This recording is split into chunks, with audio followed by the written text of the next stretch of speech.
السلام علیکم ورحمۃ اللہ وبرکاتہ۔ دوستو، ایک اور ویڈیو کے ساتھ میں عمران خان آپ کی خدمت میں حاضر ہوں۔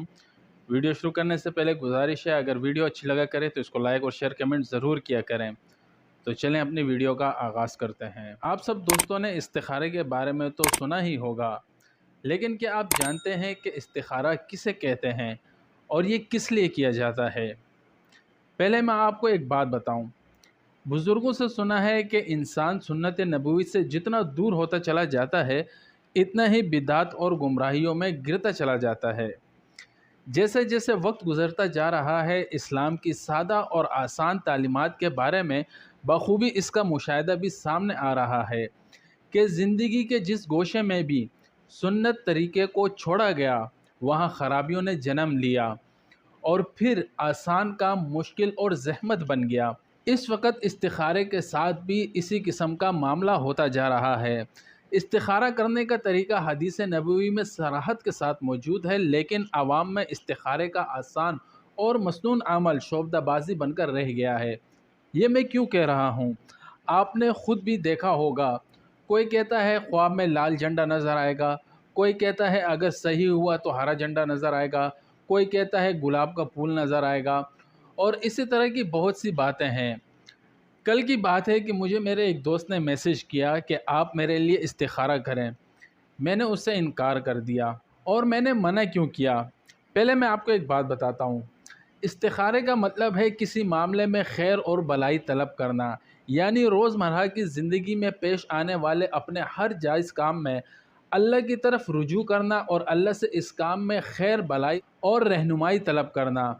استخارے کے عمل کو یہ سمجھنا ہے کہ اس سے کوئی خبر مل جاتی ہے، تو یہ بہت بڑی غلط فہمی ہے، جس کی وجہ سے کئی غلط فہمیوں نے جنم بھی لیا۔ استخارہ ایک مسنون عمل ہے جس کا طریقہ اور دعا نبی کریم صلی اللہ علیہ وسلم سے حدیث میں منقول ہے۔ حضور صلی اللہ علیہ وسلم صحابہ کو ہر کام سے پہلے اہمیت کے ساتھ استخارے کی تعلیم دیا کرتے تھے۔ حدیث کے الفاظ پر غور فرمائیں۔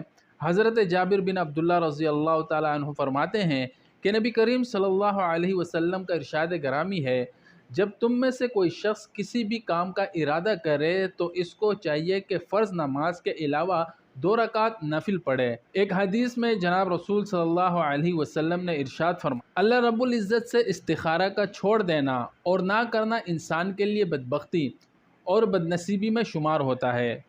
اسی طرح ایک حدیث میں حضرت سعد بن ابی وقاص رضی اللہ تعالی عنہ سے روایت ہے کہ نبی کریم صلی اللہ علیہ وسلم کا ارشاد گرامی ہے، انسان کی سعادت اور نیکبختی یہ ہے کہ اپنے کاموں میں استخارہ کرے، اور بدنصیبی یہ ہے کہ استخارے کو چھوڑ بیٹھے، اور انسان کی خوش نصیبی اس میں ہے کہ اس کے بارے میں کیے گئے اللہ کے ہر فیصلے پر راضی رہے، اور بدبختی یہ ہے کہ وہ اللہ کے فیصلے پر ناراضگی کا اظہار کرے۔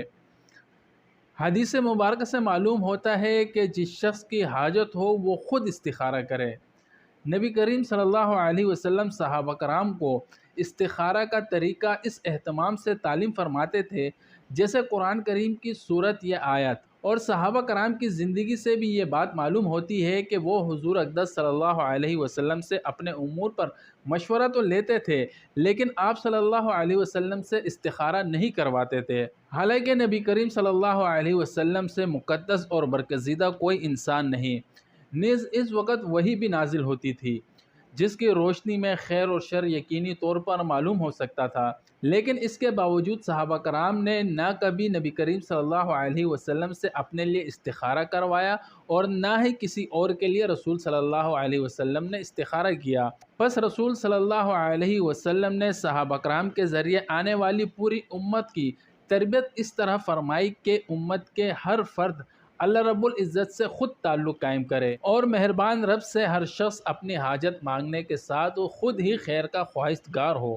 لہٰذا اس سے پتہ چلتا ہے کہ کسی دوسرے سے اپنے لیے استخارہ کروانا اگرچہ جائز تو ہے، لیکن سنت یہی ہے کہ کوئی مسلمان خواہ کتنا ہی گناہ گار ہو، وہ خود سے استخارہ کرے۔ اللہ پاک میری اس کوشش کو اپنی بارگاہ میں قبول فرمائے اور ہم سب کو دین کی صحیح سمجھ عطا فرمائے اور اس کے مطابق عمل کرنے کی توفیق عطا فرمائے۔